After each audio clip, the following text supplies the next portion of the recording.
Ayan, magre-repair tayo ng ng DVD. So ayan yung sira niya guys, yung transformer na yan, parang nasunog na siya. So kukuha tayo ng junk board dito sa DVD player. Yan, i-convert natin. Halos parehas yan sila, no? I-convert na. Wala nang pag-asa kasi itong isa na to, sira na, sunog na talaga. So ayan, yan ang ipapalit natin. Ayan. So yan, i-check natin mo.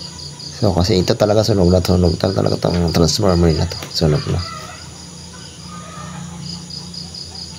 So, yung DVD player na yan. Hard disk to guys. Hard disk to. Na DVD. Mamahalin klase. Convert natin itong power supply na to. Bago pa pero nasira agad yung transformer niya.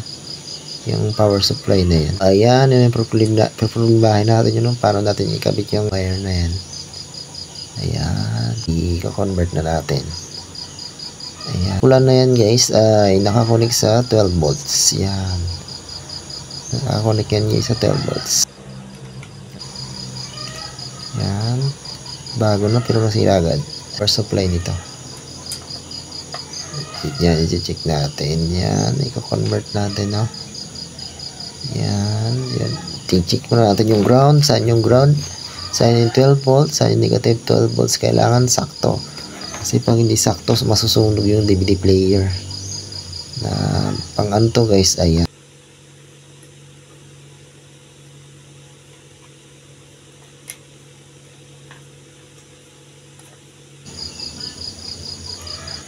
Ayan, i-convert ko. Hanapan ko ng paraan para mailagay ko tong pula.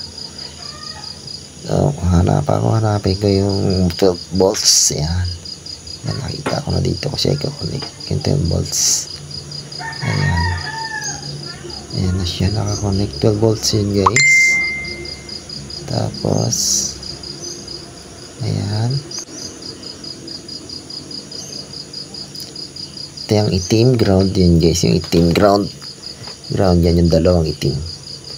Ground, ayan, balatan mo natin. So yan guys, mabilis pang balat yung soldering iron. Kasi sunugin mo lang yung dulo bago ng lead. Balutan na lead bago idikit. Ayan. Mas mabilis siya. Ayan. So ayan.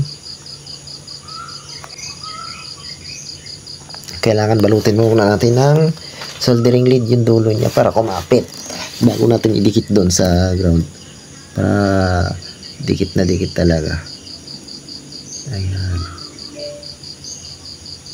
Didikit natin. Ayan, 12 volts yan guys. 12 volts. Ngayon ang hanapin ko naman yung ground.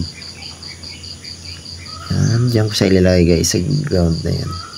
Sa may butas na yung ground yan guys. Ayan. Ground yan. Yan, ground yan. Yung na yan. Yung may butas na yan. Marang may star. Ayan. Ayan, hinahanap natin ng konti bago idikit. Ayan, didikit natin yung dalawang ground. Ayan, didikit natin. Ayan, okay na, dikit na. Ayan, okay. Ito kasi guys, sira na talaga. Sira yung transformer niya, so wala na tayong magawa. Kailangan na lang natin i-convert. Ngayon naman, hahanapin natin yung 12 volts na nakakulik doon sa kulay dilaw. Ayan, lalagay tayo ng diode kasi iba yung connection ng na yan, yung kabilang power supply sa kabila. So, hanapan natin yung paraan, lalagay tayo ng diode papunta doon sa hard drive niya.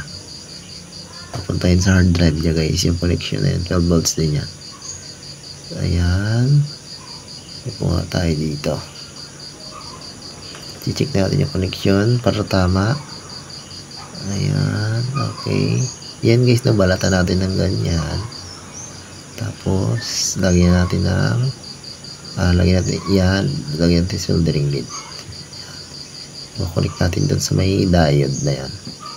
Sa 12 volts. Papuntang hard drive yun guys. Yan, testing natin. Okay, testing natin. Kung okay na. Okay natin yung okay na.